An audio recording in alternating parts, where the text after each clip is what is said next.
Tuesday night was a good one for Republicans across the country. Big GOP wins in Virginia got a lot of attention, but Republicans in Texas also gained a little more power. The party picked up another seat in the Texas House with a surprise victory in Bexar County. John Lujan defeated Democrat Frank Ramirez in the special election runoff for District 118. Voters in that district went for Joe Biden in 2020. Monica Madden spoke to Lujan about what it took to get voters to go Republican. This time what was different is the voters did talk about that. They were upset with what was going on at the border. They're upset about what happened in Afghanistan. They're upset with high gas prices. They're upset with, just the whole moral compass of the company. And I've got a lot of people that are voting for me because they know me and they know my family. But I'm also having a lot of people that I really didn't know that are saying, no, because you stand for those ideals, family, faith, country. That's where we're going because we're tired of the way this is.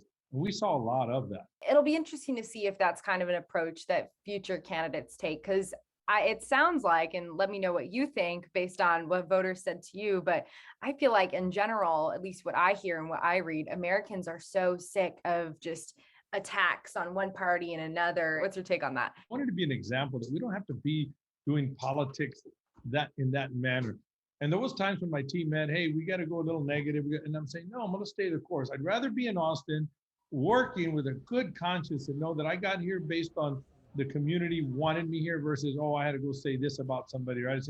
And then to my opponent's credit, they might have got a little negative in some folks and stuff.